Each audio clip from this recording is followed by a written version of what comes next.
Or, you know, I could make a bad life choice, why not? Greetings and salutations, everyone. I'm Ekamac, this is Limbus Company Spring Cultivation. We actually got through our first midterm. So, yeah, we're still working hard. Jia Shun is becoming a decent leader with all the knowledge being passed on to her, but I do worry about our stats not quite being on top of things. Let's try and get rid of this slash weakness, please. So, It would have been nice to get someone other than Ren because Yong is falling behind, so I guess that means we just,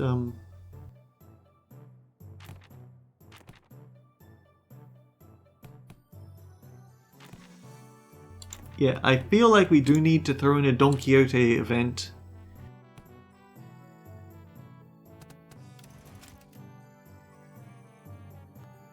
Do you have to get them in a specific order? Huh, I didn't consider that.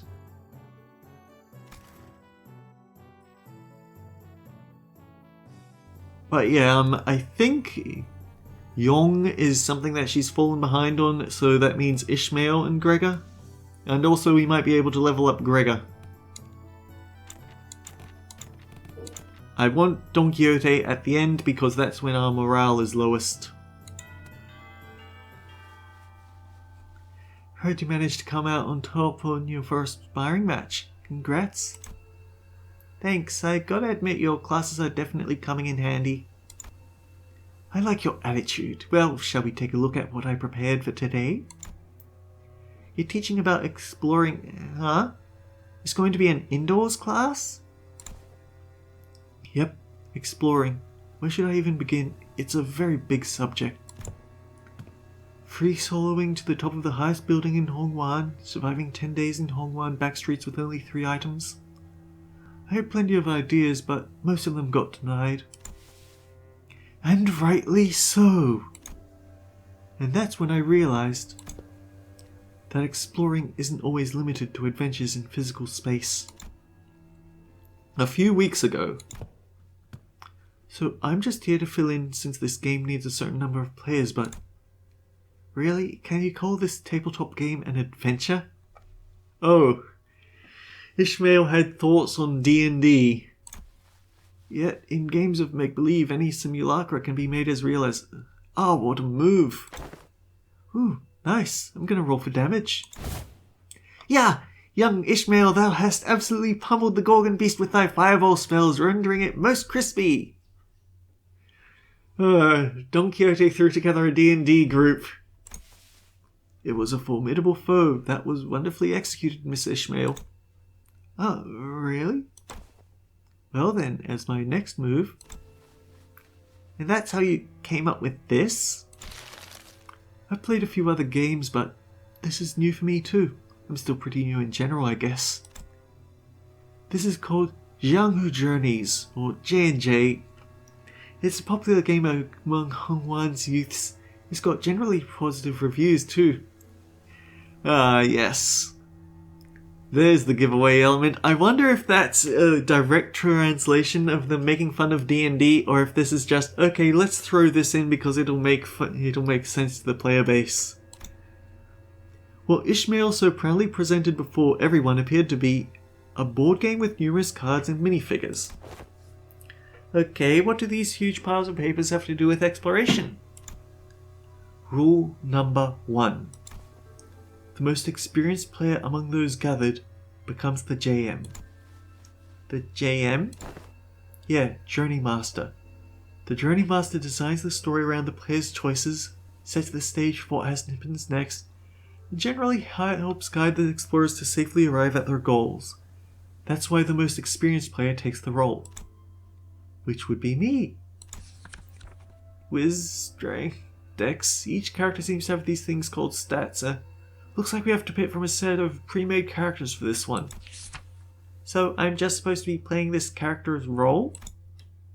Sinclair and Jia Zishun picked up their cards with confusion clear in their eyes.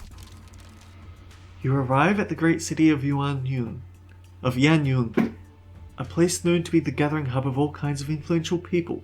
You travelled here in search of legendary treasure called the Tianya Sword. Sword of Farland. The city of Yanyun, huh? Cool, so why are we looking for that sword again? It's because, it's the uncertainty of it. So there's this legend in Yanyun about how the Tianya sword is the only way to quell the chaos of these lands, bring peace to its people, and also about how having the sword is proof of the true leader of these lands. And so on and so forth, you know. Ishmael was stuttering and stammering through the introduction, without her usual confidence. I see, this city called Yanyun must be in a lot of trouble too. Seemingly affected by the oddly familiar setting of the story, Jia Zishun nodded solemnly without noticing Ishmael stumbling through the introduction. Well, you know how it is. The point is you guys need to go find that sword. Then I will claim the Tianya sword, no matter what it costs me. Jia Zishun nods with determination. Worked with Sinclair to come up with creative solutions to all kinds of trials we faced in the adventure. Jia Zishun has grown in Ziyong and Ren. From the rumors you've gathered, it seems that the Kezan Keep might have heard of the whereabouts of the sword. What will you do? I walk up to the Kezan Keep, chat him up and try to gain his trust. Are you sure? Remember, your whiz is extremely low right now, which means you'll find it hard to form even the simplest sentences. What if I found a different way to gain the Kezan Keep's trust that doesn't involve sweet-talking him? I do have a pretty high strength stat, which should give me access to certain alternative methods of persuasion that doesn't require skill in speechcraft. Hold on. I'll try to convince the Kezan Keep. I think I've got a decent chance at this. My whiz is pretty high. And you pass the check. The Kezan Keep looks at you, having lowered his guard. Oh, and not you, Sinclair. He's still pretty wary of you. Okay, then I guess I'll just stand in the corner over there, unsheath my weapon and play around with it for a bit. That's what he expects me to do anyway, isn't it? You're just role-playing Heathcliff now, aren't you? The Kezan Keep shares some information about the sword he heard. He explains that the party should seek northeast, towards Yinzi Mountains. But, what's this? Tears begin to well in the Kezan Keep's eyes as he continues to explain. Apparently a patrolling guard beat his son pretty badly, just for loitering around the guard. The wound is pretty severe, so he needs medicine, but he can't seem to find any. Oh no. That's too bad, but we've got a job to do. Since we have what we came here for, we leave the Kezan. Well, they say JMs aren't supposed to interfere with the player's choices, but let's be honest, I would have made the same choice. You can't stop and help out every little side quest when there's a whole lot of adventure to go through. No, we're not leaving. I'm going to get him that medicine. What? After a few turns of various trials and tribulations for Sinclair, the Kezan Keep's son, who fortunately was able to recover, hears your story and hesitantly shares what he knows. You realize that he's talking about the fairy Yao Guy. Yao Gui? The guardian of the Tian Soya sword. He explains that the fairy Yao Gui's power grows in the bright moonlight. Hold on, isn't it full moon right now? Then we should wait until the sky's overcast. Hearing that, the innkeep's son takes a quick look at the clouds, then tells you that it might be raining in about a week. Glad we helped him out. Okay, let's make sure we're prepared before we go. You're gonna have to roll 15 or higher to hit. I know, I'm focused. Hey, I rolled a 16! With the final singular strike from Jia Zishun, the fairy Yao Gui. I'm just going to say Yao Gui because even though it's probably wrong, I'm sick of correcting myself. Falls to the ground, defeated. Yes, the Tianya sword is ours! Excited, the party runs up to the sword embedded deep into the earth and grabs enthusiastically upon the hilt. With this we can... However, the defeated fairy owl Guai, whom the party assumed was dead, suddenly jumps to its feet and lunges at Jia Zishun, who pulled the sword from the ground. No! I quickly get between Zishun and the monster. But if that crits, it's going to be pretty deadly, even for you. Let's see if you make the evasion save. One, and another one. No, that's a critical fail. It's okay. Sinclair falls to the ground, bleeding profusely from the gaping wound. The owl Guai still lies still as well, the final vestiges of its strength completely spent. Sinclair! Wait, he actually looked bloodied for a split second there. Go on. Without me, take the sword, down to the village, become the leader they need. The sword is your proof. No, this sword wouldn't mean anything without my adventuring buddy. I'm going to bandage Sinclair up and carry him back. I won't leave him behind and descend the mountain all on my own. Wait, if that's your choice then, yeah, the bleeding stops as soon as you wrap him up. He's just sturdy, you know. That strike would have killed pretty much anyone, but you know how healthy he is. She's giving them a happy ending, isn't she? On your feet, Sinclair. We're getting out of here together. Grab onto my shoulder. That's it. Step by step. Hey, Zishun. Look over there. Everyone we'd helped and saved on our journeys come to welcome us home. You're right. If it weren't for you, Sinclair, I never would have stopped and talked to every single villager there to hear their troubles. The sword was only a symbol all along. All of our efforts and the experience we gained in our journey for the sword were what taught me how to be a good leader, not the sword itself. You're right. The real success of this adventure was everyone's efforts along the way.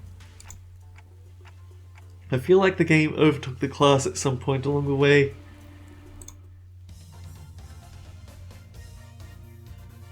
Now I know about urban and trench warfare to give an explanation of my own. And he's an expert. My war tales leveled up to expert. Pose, Neo Featherman! I had a so-so time learning about fixes and their deeds.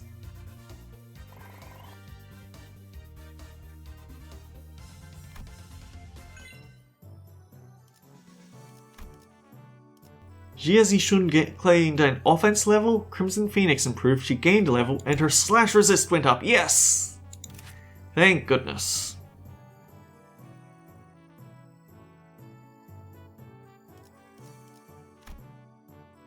Crimson Phoenix. Gain coin power for each rupture. Gain poise count equal to rupture on target. Crit kill fail against an enemy, inflict lots of rupture count. On crit kill, gain offense level. There's a problem here. And it's that she's really not inflicting any rupture with her skills. She's rupture count neutral, but not rupture positive.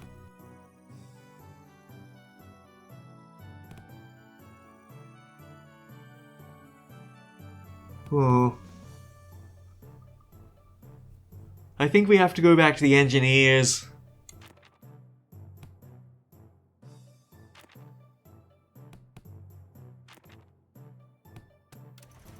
We really aren't getting any new combos at all. Actually, 1, 2, 3, 4, 5, 6, 7, 8, 9, 10, 11, 12, 13, 14, 15, 16, 17, 18, 19, 20, 21, 22.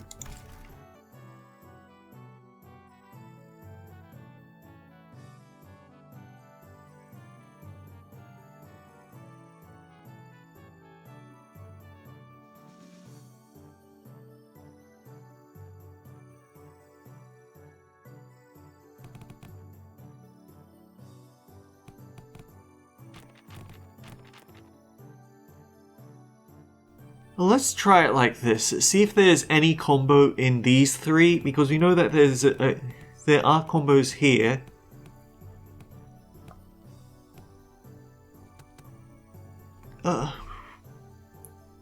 There have to be combos out there, we just aren't trying to find them. Actually, wait.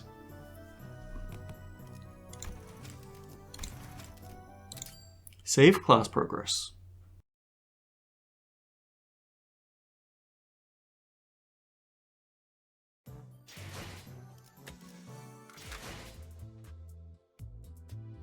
Okay, I have a theory that it's adjacent sinners that have synergies. Which is why, so far, we only have Forced and Yi Seng. And Forced and Don Quixote. Presumably, none of these characters will have synergy because... Wait.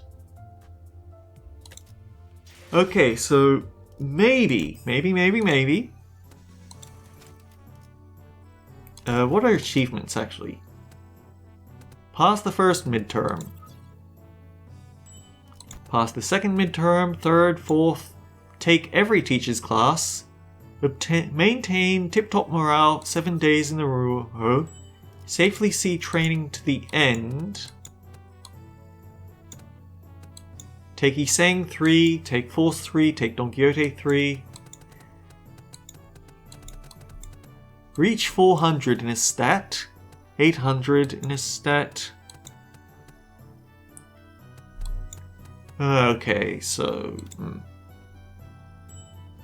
Everything is tied to this silly little minigame, isn't it?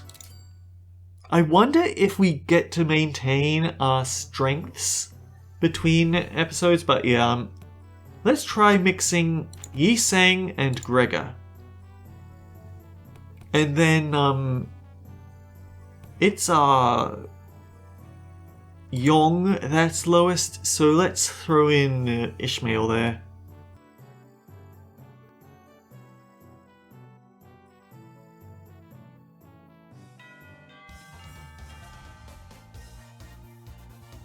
I learned how to be more true to myself by looking into the mirror.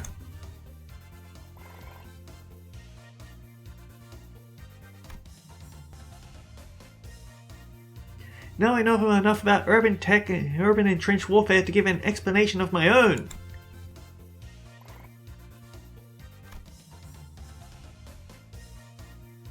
What a wonderful adventure that was! I'm so excited for our next session. I mean class!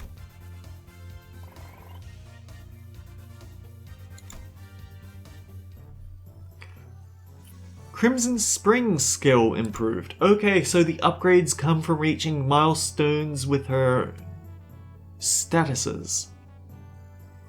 I don't like how slow it's going though. It's terrifyingly slow.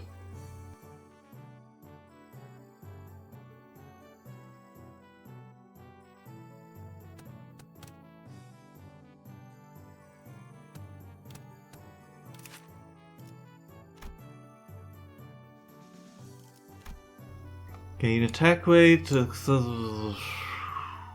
On hit, inflict bleed. On crit, inflict bleed count.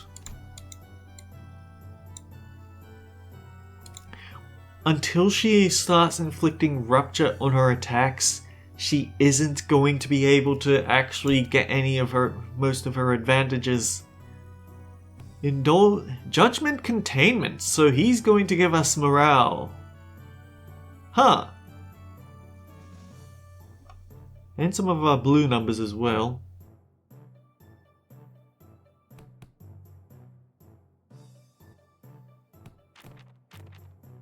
In that case, I'm happy to throw those two in there.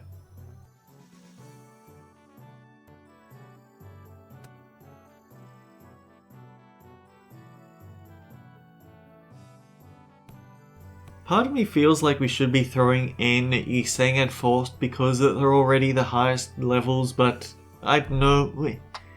We desperately need to get more combinations is the problem. In regards to every activity, involvement of unnecessary emotions and personal judgment is to be wasteful. I'm gonna need you to elaborate on that. Then I will share an excerpt from Sinclair's exchange with the manager. 32 days ago. Begin quote. Huh? 32 days ago? What? Excuse me, Dante. I'm sorry to have to, ask you this, but most of us are fatally wounded, so can you please turn the clock just one more time? End quote. Unnecessary interjections weighed down your request.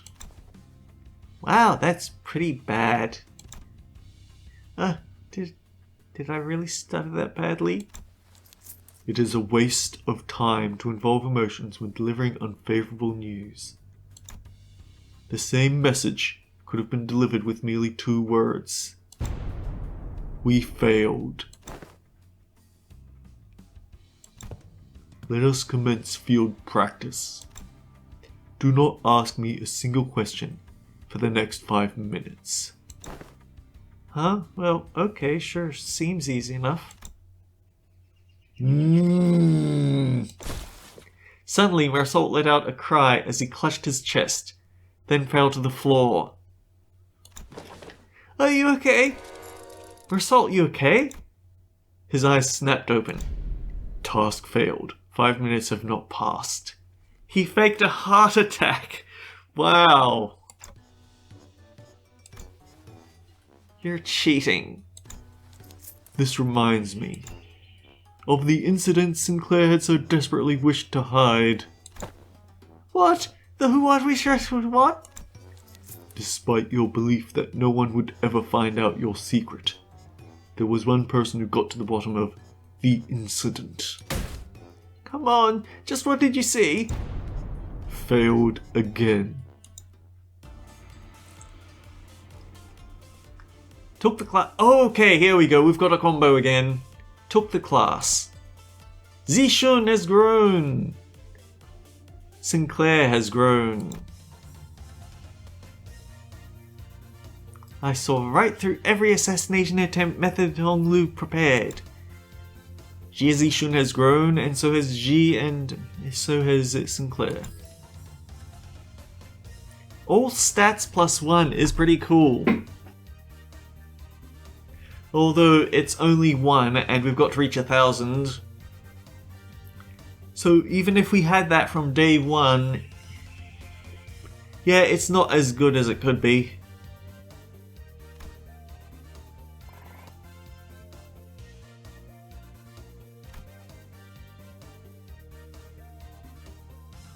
Class Exploring and Overcoming the Unknown leveled up to Expert.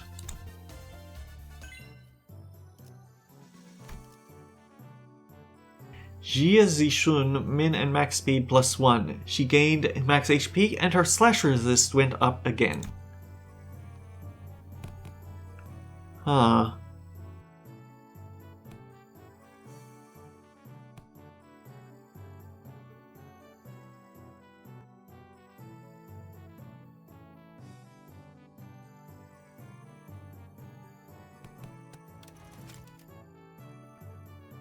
So is this a combo between Ishmael and someone else, or... We do have to keep experimenting, don't we?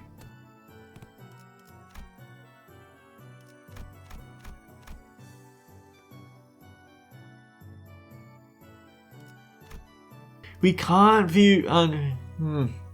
Okay, when taken in the same day, once you discover the combo, you can view its activation. View all discovered combos and undiscovered combos. That's the thing though, we can't view undiscovered combos.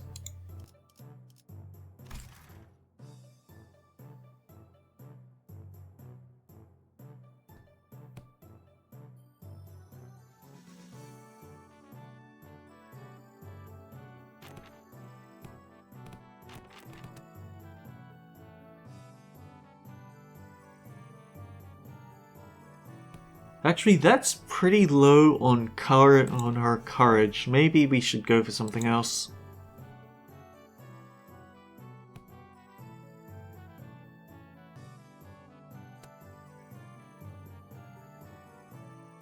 I think that's as close as I can get. It would be really nice if I could find some Actually, no, that's the thing, isn't it? You can't get full combos between everyone.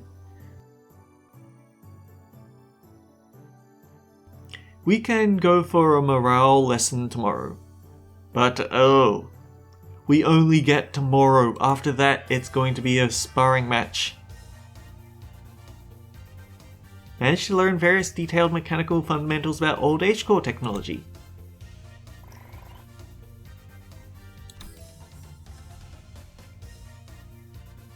I learned how to be more true to myself by looking into the mirror.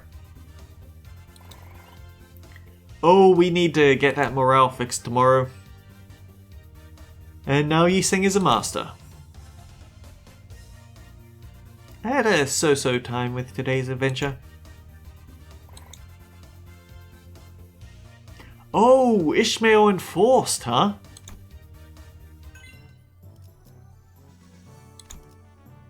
Oh dear. We get Utis is next. Crimson Strike improved. Second form improved. She gained a level and learned Inner Self. Well, we've gone past that achievement of always maintain high morale, haven't we? Gain offense level 2 at every turn start from turn 3.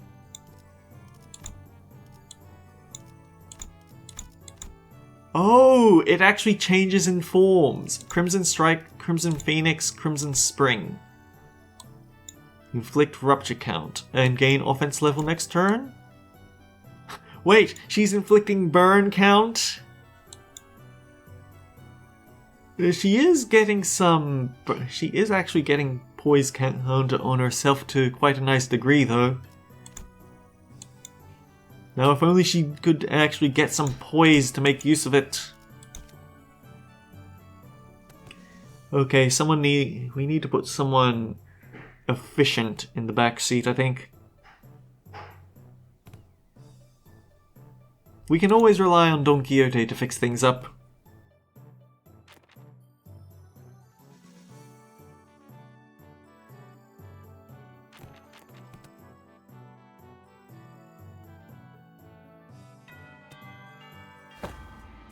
Attention! I shouldn't have done that because this is already near the end of the episode. Today's lesson. We'll cover intelligence acquisition. In other words, men, you shall learn how to gain information from people. Hey, I'm pretty good at that. You just have to turn them to your side. By being generous with my spending, by setting a good example as a superior, they'll eventually open up. Foolishness! Huh? That is among the worst strategies I've ever had the displeasure of hearing. Do you not see how wasteful it is to spend the limited military budget? How wasteful it is to spend so much precious time trying to butter them over? The most efficient means of obtaining intelligence is... torture. Torture? I'd say that's the worst strategy I've ever had the displeasure of hearing. I'd rather not waste my clan's strength on something so utterly useless like that. Besides, if you end up accidentally killing them... Foolishness, foolishness! Jeez, can't you stop saying that word? How simplistic and disappointing. Your imagination falls short if that is all you can think of when you hear the word torture. Then this unit. This isn't exactly a military unit. Then this Hongwan may be beyond your ability to lead. Well, I'm waiting. Get on with your lesson. The mention of Hongwan seemed to put Zishun in a thoughtful mood as she stopped arguing and began focusing on class. The most effective method of torture isn't physical. Things like waterboarding, electrocution are all inferior. Today you will learn the torture of language. With this method you will always find the answer you want. Use speechcraft to entrap their minds. Slowly constrict around them. Ooh. And let them take brief sighs of relief every time they give you an answer. That, cadets, is what you'll be learning today. To your positions, cadets! Learn some threats and intimidating expressions I could use to frighten the target. 14-14-2. Jia Zishun and Sinclair have grown. Dream on, Fix-A-Tales! Time certainly flies when hearing the tales of exciting adventure. There's our morale back up to top tip top. I managed to tell the difference between the bowls by reading Hong Lu and Dai Yu's subtle tales. Jia Zishun has grown, and so has Sinclair. Class surviving Hong 1 leveled up to expert, so we have to avoid roughly around the 30 mark. And yeah, okay, now is the time to end the episode, so until next time guys, take care, I'll see you all around. I hope we're good enough. We still don't have any rupture.